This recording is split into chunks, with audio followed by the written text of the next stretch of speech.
And it's no good our friendly scientists saying it's all hallucination, because it isn't. And I'm inclined to think that when people say it's all hallucination, all rubbish, they find the problem too difficult to solve, and that's one of the challenges. Solving it, explaining it. It may be that we will never explain it. Perhaps there is another dimension, perhaps these things are from spirits, perhaps there is a life after death, perhaps people do come back.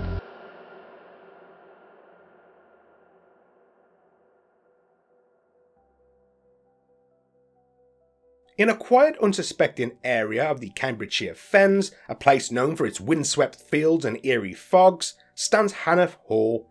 But this isn't just any old stately building that has silently watched for several centuries, but a building that would become the centre of a paranormal investigation that has left its mark on the ghost lore of Britain, despite the legacy of this chilling real-life ghost story fading into obscurity. I'm Bleaki, and today I will tell you about the Hannath Hall Poltergeist. This bizarre story is like something straight out of a Dickens book, tormented by inhuman noises, violent paranormal activity, ghost sightings, and the dark secret of a previous owner who went insane, which will make your skin crawl.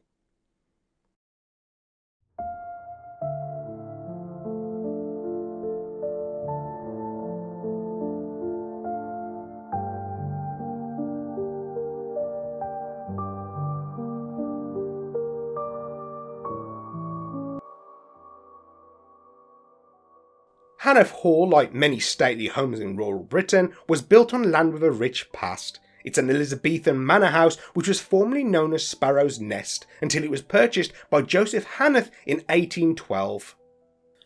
Sparrow's Nest was built at some point around 1540, around 500 years ago, during a time when the Fenland area was being settled and developed into agricultural land. The house itself was a typical Fenland farmhouse, designed to be practical but having the charm of the traditional English architecture of the time. Timber beams, large hearths and chunky floorboards made it a home of grandeur and comfort. Like many old English manor houses, Hannath Hall has passed through the hands of several owners over the years, each leaving their mark on the house.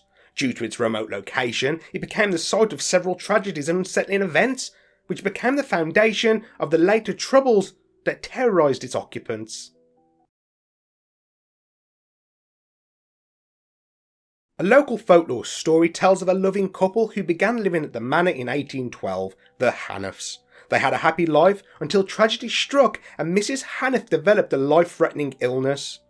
One morning, when Joseph Hannath went to wake her, he reached down to gently shake her, but soon realised she was cold to the touch, with her lifeless eyes staring through him. Joseph fell to his knees and wept, but after what felt like an eternity, he quickly composed himself, stood up, tapped his wife on the shoulder and whispered, "I will call for your breakfast to be brought up, my dear." There's no way I'm dying before breakfast, unless it's bran flakes. Then kill me now. When the maid later appeared in the room, she dropped the tray and screamed at seeing her employer unnaturally propped up in the bed, her lips blue and her skin beginning to mottle. Joseph told the maid to compose herself. After all, she may wake the lady of the house, and in her condition, she needed all the rest she could get.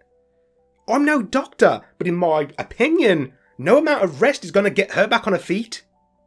While the maid was terrified and confused, she did what her master told her. In fact, she continued to bring food up to the room for 6 weeks, while Joseph, seemingly driven insane by grief, did everything he could to preserve the body of his wife with basic embalming techniques used in taxidermy. As the story goes, the maid would overhear Joseph speaking to his wife, even answering questions as if he could hear her speaking. Eventually, neighbours got curious about the hall and noticed strange things going on, such as a candle in one of the rooms burning late into the night. Rumours began to spread about the reclusive couple, which was fuelled further when people saw the maid in the village looking white as a sheet and dishevelled. Whenever they asked her about Hannath, she would stay quiet or run away. I had a job like that once, and Karens and price increases guarantee a bad time at Costa Coffee. They'll skin you alive. Eventually, local authorities became too suspicious, and after investigating the house, they found the preserved body of Mrs. Hannath in a state of decay. The event shocked the community, and Joseph's actions were seen as a bizarre and morbid expression of grief. Is anybody else getting Norman Bates vibes? We all go a little mad sometimes. Haven't you? Eventually, people convinced the mourning man that his wife needed to be buried properly, and Mrs. Hannath was finally moved out of the house. But according to the tale, one more life was going to be lost during this tragic period, as the poor maid, traumatised by the experience, ended her life shortly after. Joseph Hannath died in 1868, and by all accounts never got over losing the love of his life. In his will, he left the property to his nephews and nieces, children of his late sister Jane Marshall, no doubt hoping that their time at Hannath Hall would be more joyful than his own. Some paranormal investigators and historians speculate that this tragedy might have somehow contributed to the haunting energy that manifested at Hannath Hall decades later. The story of a man unable to let go of his wife, keeping her body in the home for so long, would undoubtedly leave a lingering feeling of sadness and negativity. The property, as with many old houses, saw many owners come and go who either improved or neglected it. In the mid-1950s, Derek Page and his wife Margaret purchased the house and became the most well-known people to ever live there, but for all the wrong reasons. Derek Page at the time was an ambitious political figure, serving as a parliamentary candidate for the Labour Party. His career later saw him become an MP for the King's Lynn and eventually Lord Warden. The Pages had moved into Hannath Hall with their 2 children, and their stay was good at first, but as the years went on, strange activities began to stir. The grand wall shielded the rest of the world from what was going on inside, but after a chance meeting, the sinister truth was about to be revealed.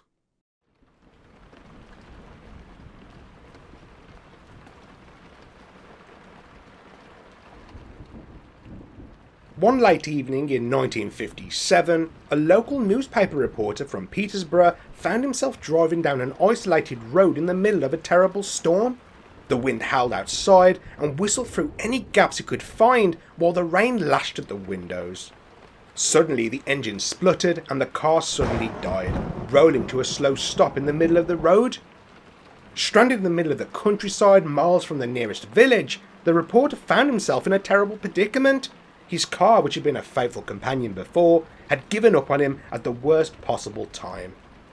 He had heard stories about the fens, how shadows moved across the isolated land, and how the weather could change instantly.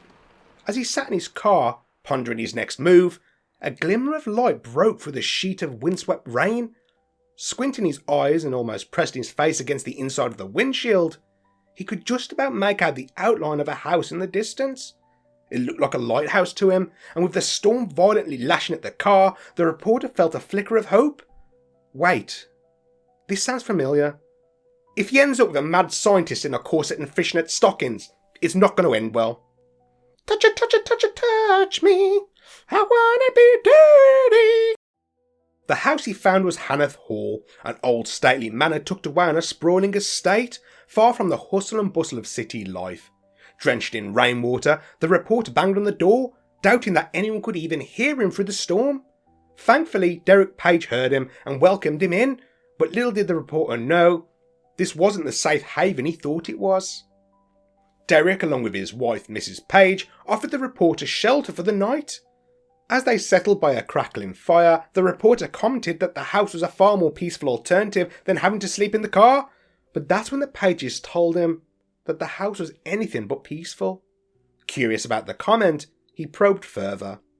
It turned out that the Pages, along with their 2 young children, had been experiencing strange events in the house for months. Inhuman noises, objects moving on their own, disembodied moans, and the peculiar sensation of being watched.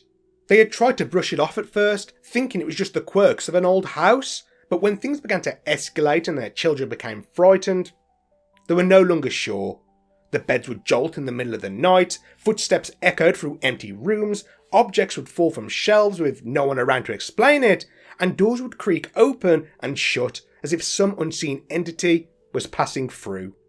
The mood at Hannath had also shifted. It felt oppressive, as if something unseen was watching them, waiting to strike. The spooky account tickled the reporter's curiosity. He asked himself if it was just a family jumping at shadows, or something more sinister. Little did this guy know that this visit would be the catalyst for an investigation that would involve some of the most renowned paranormal researchers of the time and leave its mark on the paranormal community for decades. After hearing the Page's story, the reporter did what any good journalist would do. He contacted the Society for Psychical Research, an organisation dedicated to studying the paranormal. As I've covered in several of my previous videos, the SPR has a long history of investigating hauntings, poltergeist and other unexplainable phenomenon, but it's always approached from a scientific angle. Upon hearing the stories of Hannath Hall, the Society was sceptical of the claim. The activity just seemed far beyond the usual hauntings that they were used to. It just sounded too active, and this level of activity was just too rare. At this time, many within the organisation were dismissive of the idea that poltergeists were even real. But as the case went on, there was no doubt that something unnatural was plaguing Hannath Hall. One man in particular who took an interest in the case was Tony Cornell. Tony had a well-established career as a ghost hunter, having been involved in some of the most notable paranormal investigations of the time, including the haunting of Morley Hall and his investigation into the White Lady of Ferryboat Inn. He was driven by a lifelong interest in the supernatural and a burning desire to understand what waits for us after we kick the bucket. Tony was suspicious at first about the authenticity of the Page's claims. After all, Derek Page was a prominent figure in local politics, and Tony wondered whether the whole thing might have been a publicity stunt. But Derek assured him that this wasn't the case, as he had no interest in using the haunting to further his political career. In fact, it could have been incredibly damaging to his image. But as many of us can understand, Tony wasn't taking the politician at his word and wanted to get proof that the case was genuine. So he called in a man called Alan Gould, a psychology lecturer at Nottingham University, who had an equally keen interest in the paranormal. Together, they set out to investigate the strange happenings at Hannath Hall, eager to uncover the truth behind the unexplained phenomena. But the problem with digging too deep is that you're not always prepared for what you might find.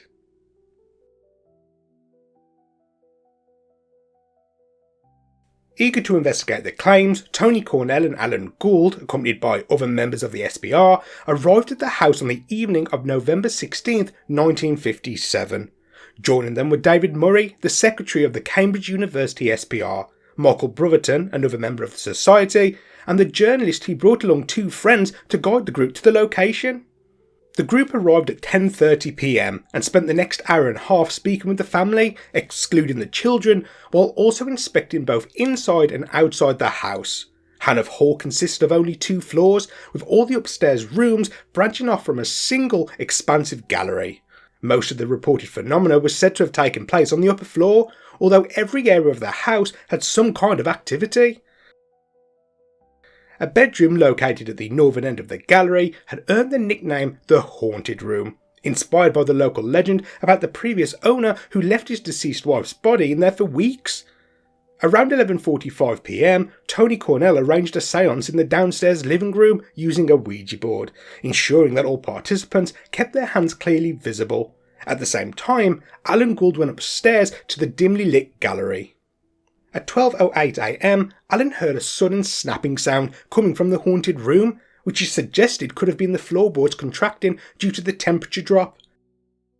Just 2 minutes later, however, he heard footsteps coming up the stairs. He rushed out to see if it was one of the other investigators or maybe a Page family member, but nobody was there.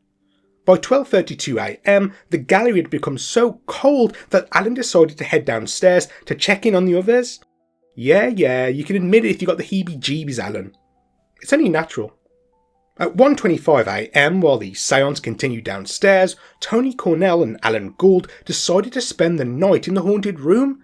The space, which lacked electricity, was being used as a storage area for old furniture at the time. Using their torches, they examined the room before settling down on 2 mattresses laid end to end on the floor, covered with a single blanket. Before they could start a pillow fight and talk about the cutest girls at the lab, both noted a sharp drop in temperature and remarked that they could see their breath. Shortly after, they began to hear soft tapping sounds coming from the floor beside them. The tapping sounds persisted and began to respond to specific requests for patterns, which grew louder and louder while shifting closer to the wall. The noises eventually moved towards Tony Cornell, stopping near his right shoulder. Oh, there was one case I think that was interesting from the point of view that my fellow investigator and myself were somewhat scared. You get blasé about this, but we were in a house, an old house up in the Fens, north of Cambridge, and in a room that nobody would sleep in or live in, because they said funny things happened to them, and they were using it to store furniture, and when they put electricity in the house they put everything else but in that one room, and we're in there and sitting there, and we got all the other helpers, actual members of the University Society downstairs doing a Ouija board, not to communicate but to get everybody round so that we could control them.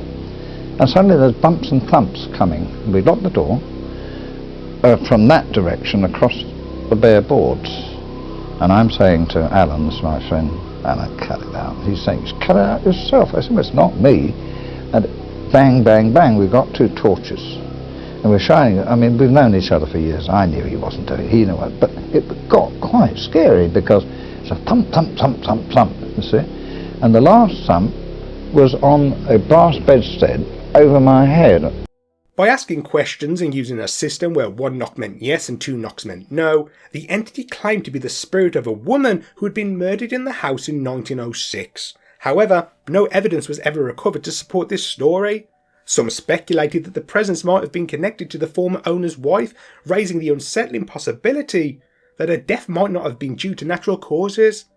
But Joseph Hannath died in 1868, so that couldn't be possible. As the tapping sounds grew louder, the final knock was so forceful that Alan quickly shone his torch in the direction of the sound, causing it to stop abruptly. When the light illuminated the area, there was nothing but dust-covered antique furniture. By this point, the Ouija board session downstairs had finished, with no particularly interesting activity being reported. The journalist, who first stumbled across this case, along with his friends, decided to leave as it was getting late, and they drove off in his car. After Alan and Tony shared their experience, David Murray and Michael Brotherton came upstairs to investigate, and they heard the same tapping sounds. Michael went back downstairs, while Mr. Murray stayed outside the haunted room.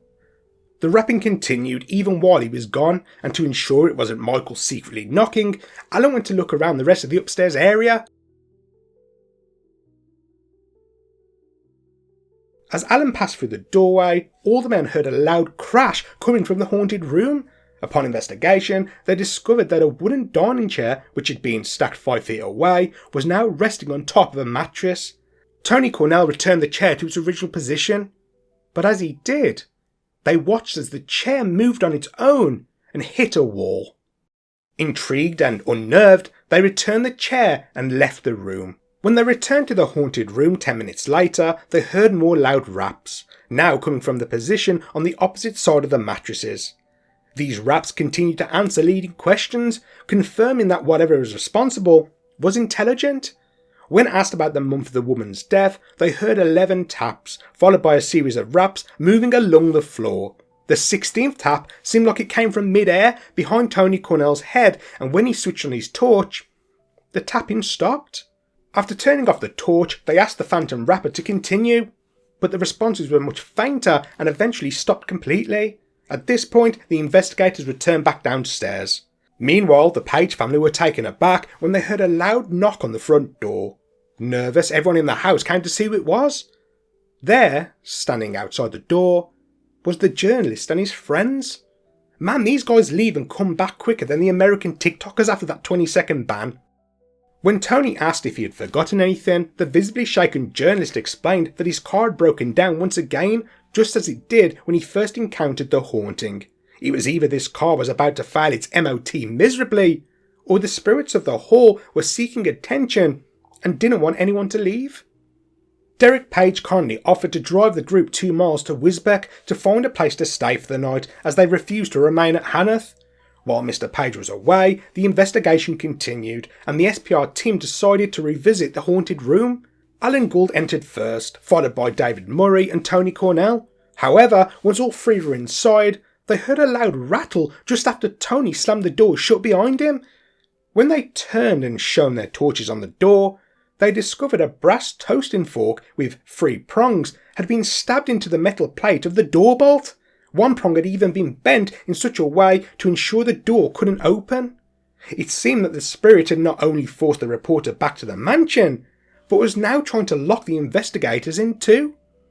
The fork had no obvious origin, no one had seen it appear, nor had anyone touched it, yet there it was, lodged firmly in place as if placed there carefully by some unseen force. It was another unnerving moment, one that left both Tony and Alan shaken, especially considering that the fork vanished as quickly as it appeared by the time the sun came up the next day. Maybe I've got a poltergeist, my forks are always disappearing, and I'm pretty certain that I'm not throwing them away with my takeaway boxes. I mean, I'm kind of certain. The group returned to the house on the night of the 21st of November 1957 and heard more rappings which seemed to come from all areas of the house. Altogether, the SPR visited the house over 20 times, each time hearing strange noises, but nothing even coming close to what they experienced that first night.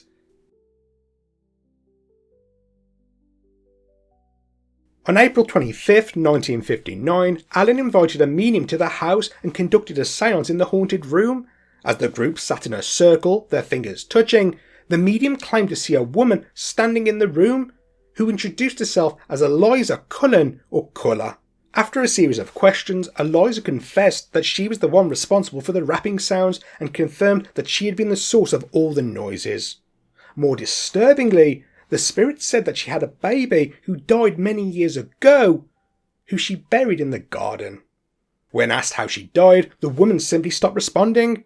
That must have been so frustrating for the SPR members, not being able to connect Eliza to the legend of Mrs. Hannath. On another visit in February of 1958, the team arrived at Hannath Hall to find an atmosphere that could only be described as suffocating. The air felt heavy and thick, with the feeling that something unseen was watching them.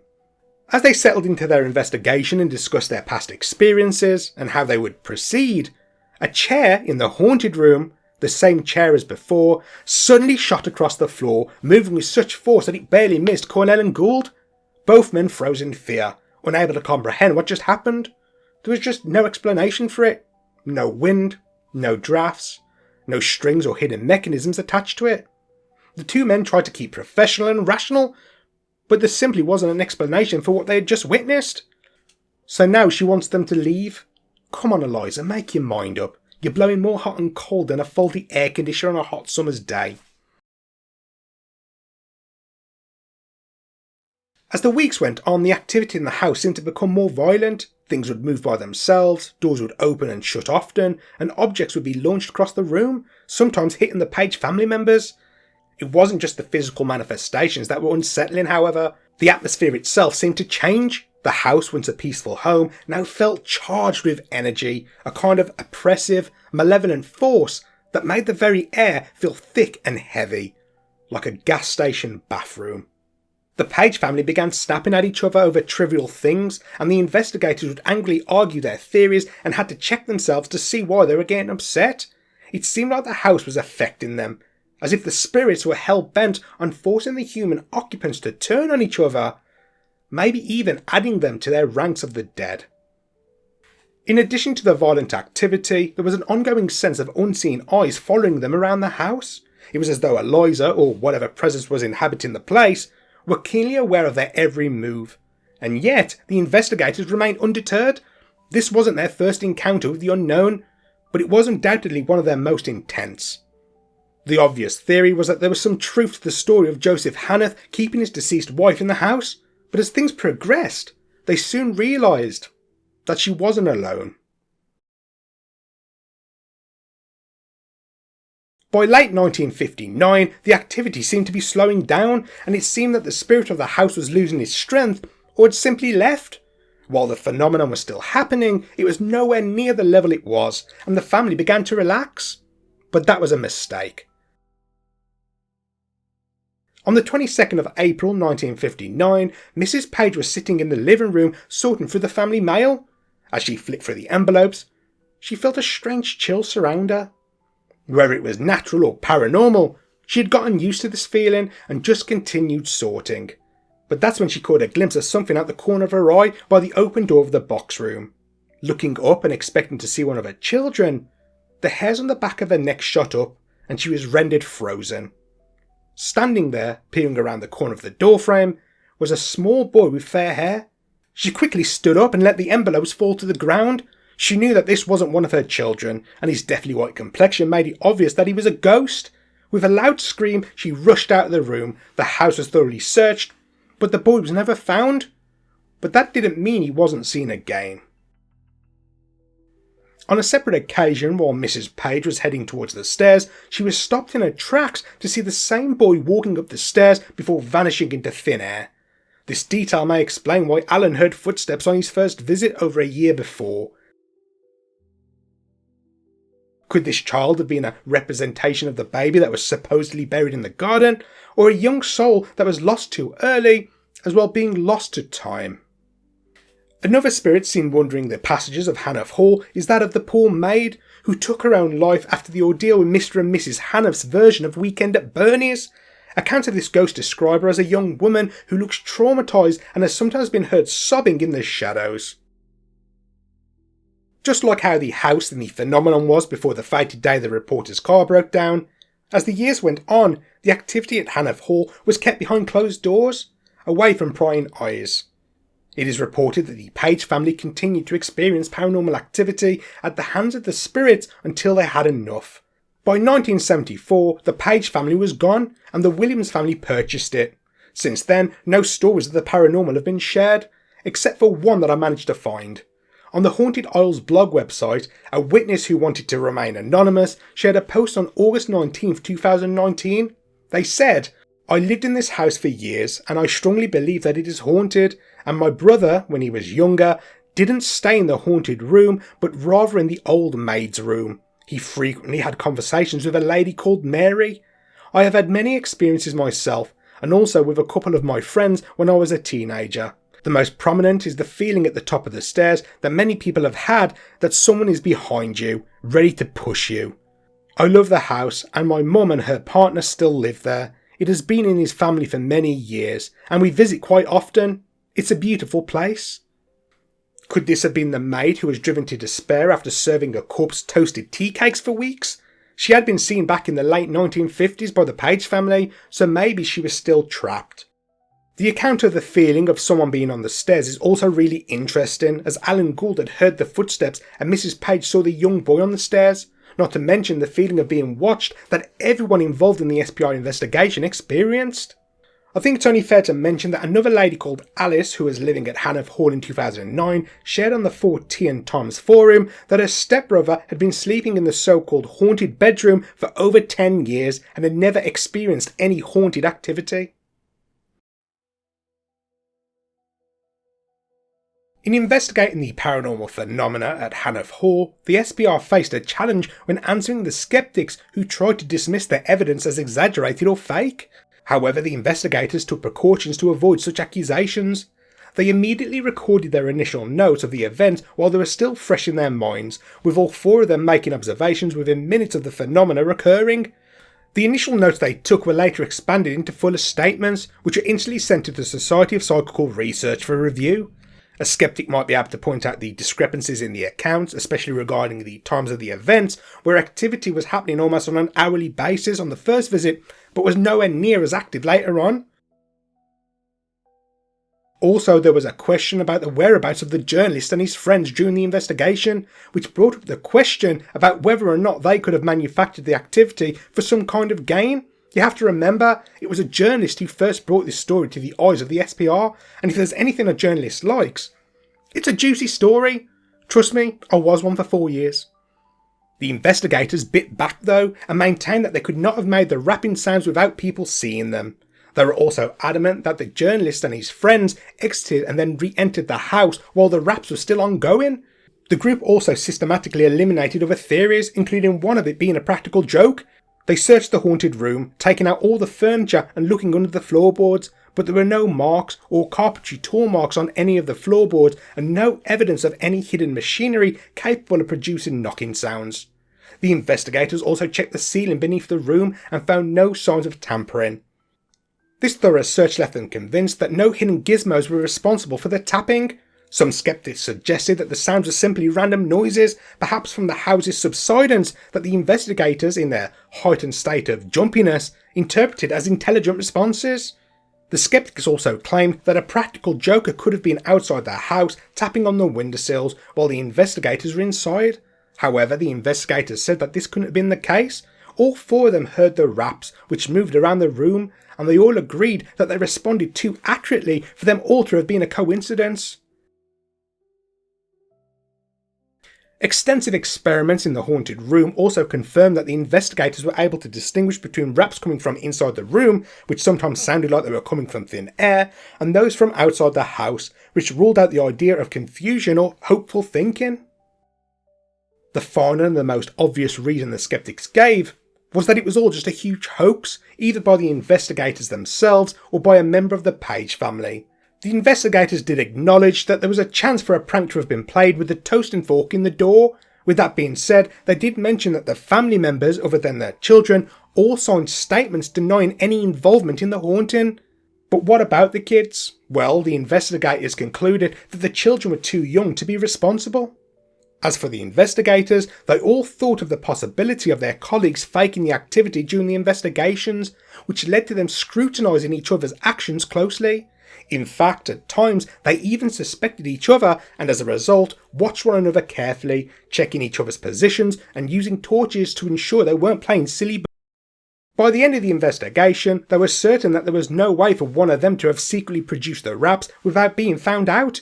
While you can't completely rule out the possibility that they had conspired together to fake the phenomena, the investigators had always proclaimed that they were honest throughout the whole saga.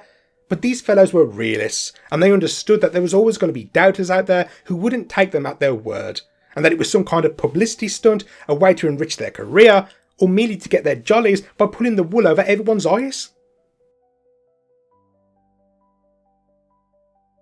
While the story of the husband who kept his dead wife in the house adds a sinister foundation to this story, and that there was an owner called Joseph Hannath, I can't find any proof that his wife and maid died there. While this happened in the early 1800s, there surely be some trace of this macabre story. The Victorians loved this stuff, and it would have been in the papers. Unless it never happened. The name Eliza was also never traced back to Hannath Hall. In fact, I couldn't find the name of Joseph Hannath's wife. That's if he ever got married in the first place. He did leave the property to his niece and nephews, so he may not have had a wife or children to pass it on to. Then again, if the story is true, then maybe the heartbroken man never remarried after the love of his life died. What is interesting is the name the blog poster shared, Mary. While the name of the maid from the folk story is still a mystery, the name could be connected to the land that made up the estate, which is called Tide St Giles and Tide St Mary. Or it could simply be that the name Mary is quite common and the brother in the account just had a really overactive imagination. Although the strange occurrences seem to slow down or even vanish, the investigation at Hannath Hall has had a lasting impact on all the people involved. Tony Cornell and Alan Gould later published their findings in the 1979 book Poltergeists, which would go on to be a key reference for future investigations into poltergeist activity. Their detailed and persuasive account caused many to reconsider their sceptical views on the evidence of poltergeists and what they are capable of. It was one of the first post-war cases that could not be easily dismissed as a hoax, and remains one of the most intriguing ghost cases in British paranormal history.